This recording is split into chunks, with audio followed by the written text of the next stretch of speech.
So we can see the castle just from the bottom of the driveway.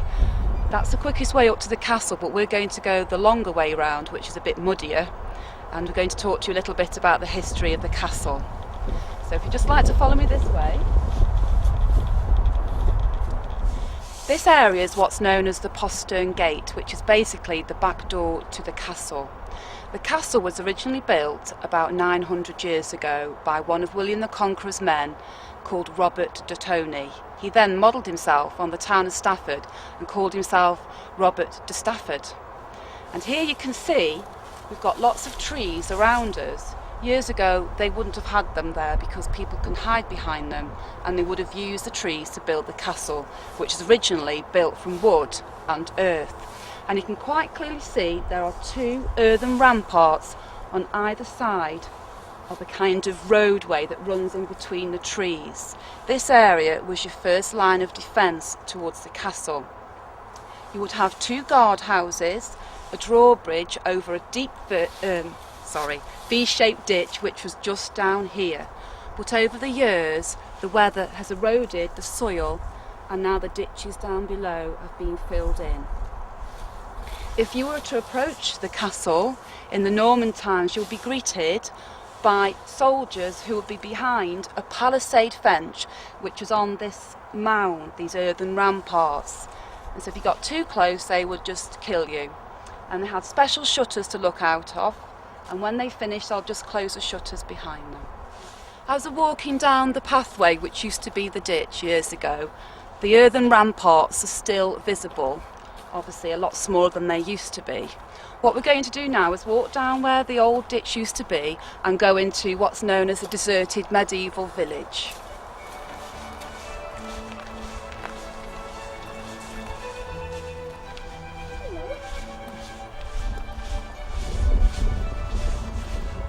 Now we're just standing in what's known as the deserted medieval village, or DMV for short. This is where lots of poor people would have lived, in houses made out of wood and wattle and daub, which is woven sticks, and plaster made out of manure, clay, horsehair and straw. It was all mixed together. They had an open hearth with a fire in the middle, and there was just a hole in the roof to let the smoke out. People would have also shared their houses with animals such as pigs, hens, cats and dogs. This bit here is quite eroded now, and this was because it was the main driveway up to the castle. So this actually was the main entrance to the castle all those years ago. The other field over there was also part of the village as well. And this area also was protected by the means of a ditch which runs at the back of the houses, which you can see at the bottom of the DMV field. If we just look around here, this area would have been very heavily defended, again with guard towers, a drawbridge and a gate at the back. If you approached again the gateway, there would be special hoardings that stuck out over the wooden palisade fence, and if you looked above you there'd be murder holes right above your head, so the defenders could pour things onto your head or drop stones onto you.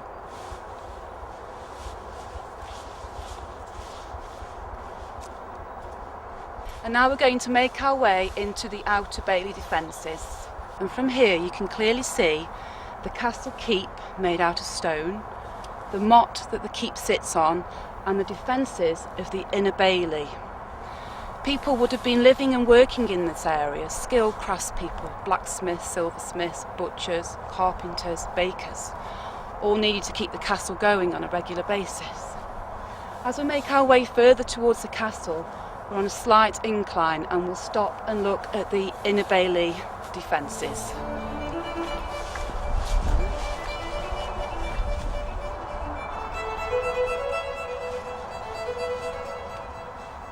We're now at the gateway for the inner bailey. As you can see, it's quite a narrow path between the two earthen ramparts. This is what's known as a bottleneck. It was built purposely so there was a wall on either side if attackers did come into the castle, and they'd be surrounded with nowhere to go. And they weren't able to attack in a great big group either, so they had to go through individually. You can see the earthen ramparts here are much higher than the ones in the outer bailey defences. and the ditches are much deeper. The ditches encircle the whole of the inner bailey, and they go all the way around the back of the keep, and they would come back down here again. And this area would have been guarded again by twin towers there, guard houses. There would have been a drawbridge over the ditch as well. What we're going to do now is walk a little bit further up into what's known as the inner bailey.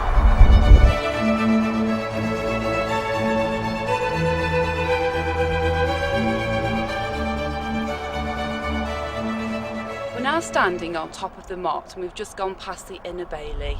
As you can see, the castle's made out of stone, and this building was built in the 1800s, but previous to that the castle was built out of stone as well, and that one was destroyed in the Civil War.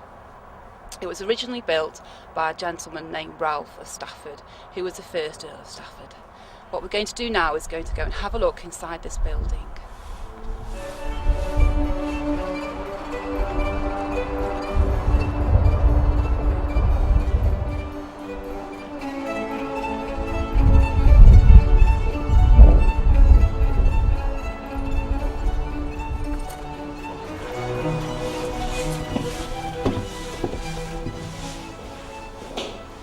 We're now in one of the towers to the castle, and as you can see around me, most of it is made out of sandstone with a few bricks as well. We're going to go through the stairs in the corridor and into the main part of the keep to have a look around.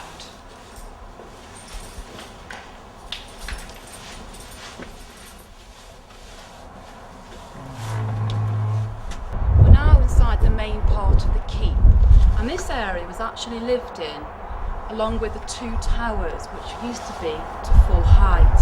As you can see, we have Gothic style windows with tracery around the edges. There's also arched shaped doorways as well. What we're going to do is walk down this passageway, which is known as an intermural passageway, and you'll see some spiral staircases that actually turn in the wrong direction. There are arch-shaped windows, and there's also quite a dark corridor down here, and there are arrow slits inside the walls.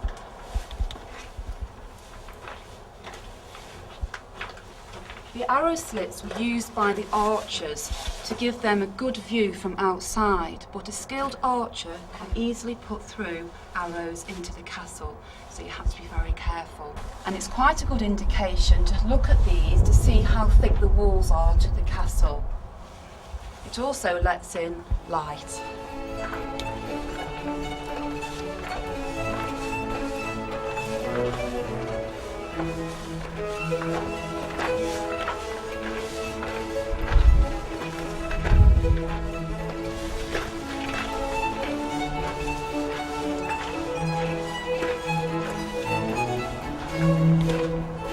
We're now at the bottom end of the keep, and as you can see, it's completely open to the elements. And we've also have the main part of the keep. Originally that would have been a large hall where people would have entertained. If the Lord and Lady were living here, their rooms and apartments would have been above the Great Hall, and all the servants and the kitchens would have been downstairs out of the way. As you can see, in the middle of the keep we've got this great big fireplace with a stone lintel across, and on the lintel you can actually see the Stafford knot emblem, which belongs to the Stafford family. As you can see, some of the stones have begun to be worn away now because the sandstone is very soft.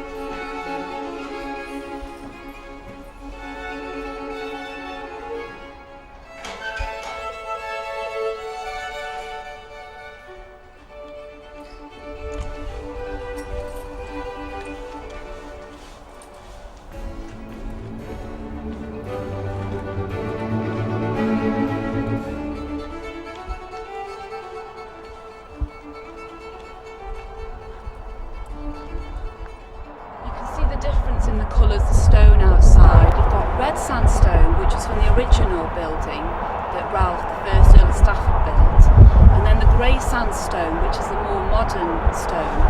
You can see the old sandstone is starting to deteriorate.